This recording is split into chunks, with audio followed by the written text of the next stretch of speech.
Hey everybody, welcome back to GWN. I'm Noctair, your host. So I've spent the last week and a half seriously heads down working on first Clan War Leagues and then on Clan Games. Now I gotta tell you, it's been one heck of a week and a half, 2 weeks. I am absolutely exhausted from all the attacks I've been running. But just before all that hit, Dadunky Baboon over on Divergent Void sent up some replays that he had right there at the end of the season. And I wanted to take a moment to share those with you. All of these replays come from near max bases.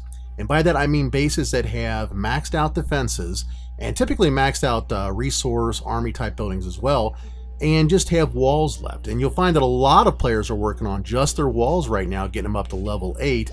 And typically they have them already done to level 6 or 7.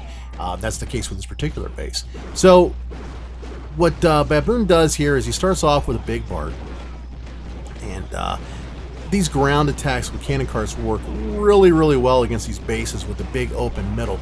This is why you'll find I tend not to like these kinds of base designs very much. They are so easy to just roll right through with a good solid ground attack like Big Bard.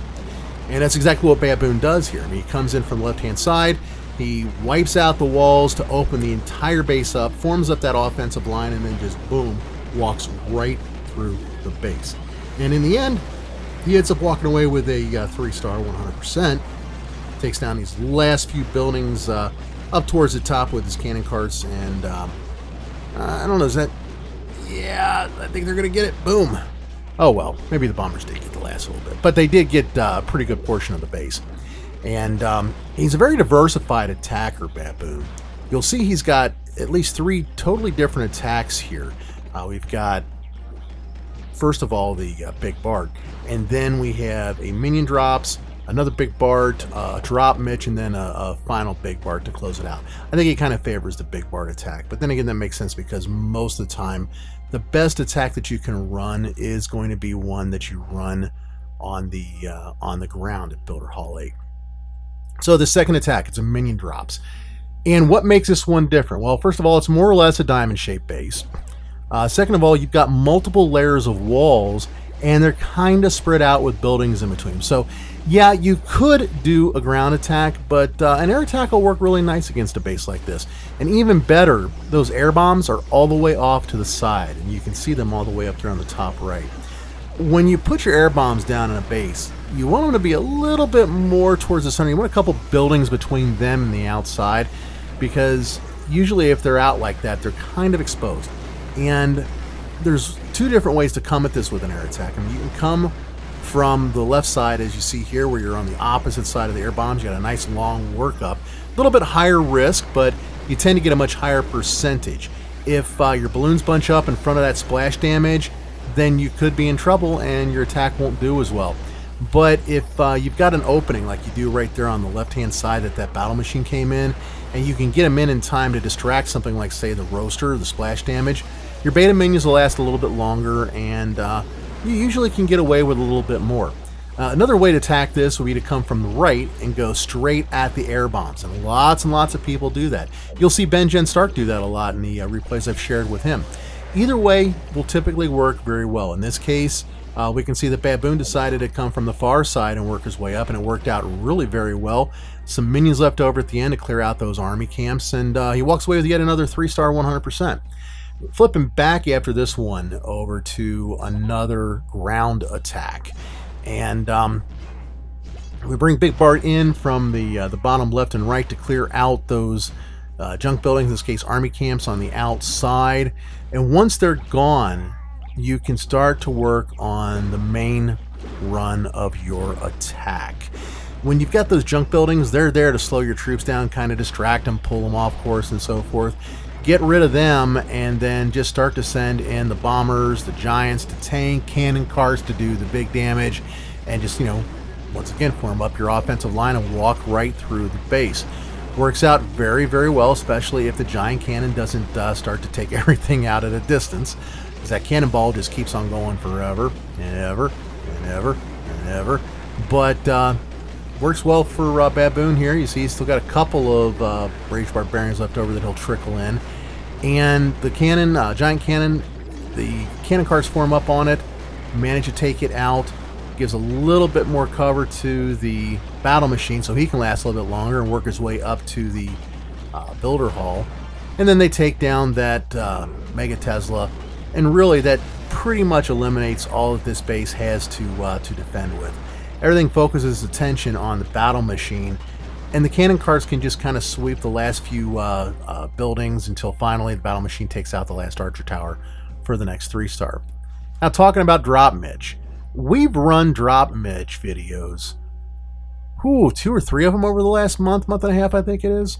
And it's a great attack strategy, works great at Builder Hall 8 against these diamond bases. The key is to, once again, get rid of those outside buildings.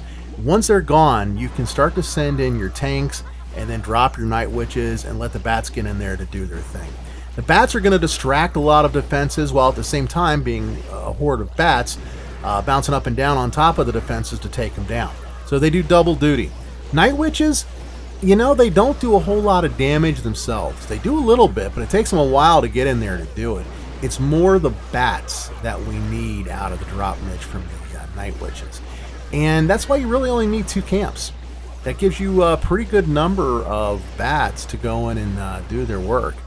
You know, holding back on the battle machine a little bit there so that you can clear a fair amount of the base, maybe even clear that giant cannon before he goes in and falls victim to it.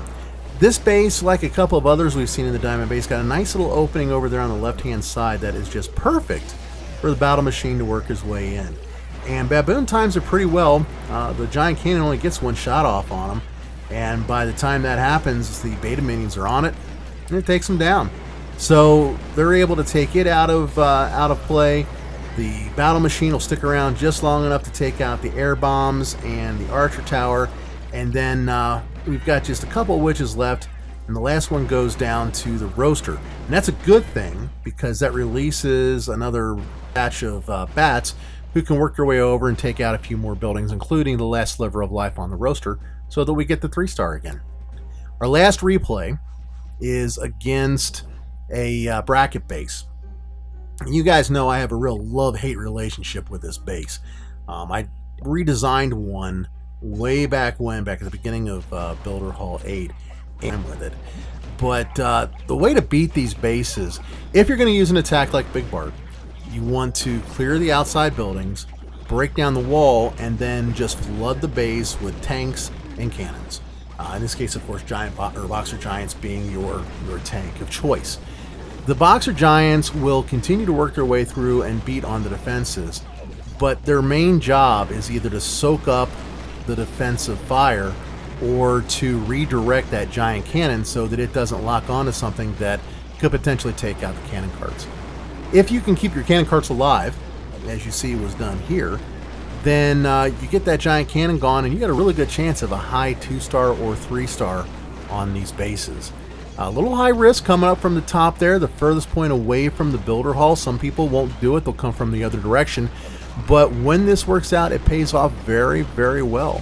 Another way to hit these bases is to come with a mix of, say, a P.E.K.K.A. cart at the top, in this case, I guess it would be, and a minion drops at the top. You just kind of mix up the camps to get there. But this one works really, really well for this particular layout, and Baboon walks away with another 3-star 100%. So thanks a lot for sticking around to the end of the video. If you got comments or questions, drop them down below. GW has an email, gamingwithnock@gmail.com. I respond to every email and every comment. Thanks, and I'll talk to you guys later. Keep on clashing. Bye-bye.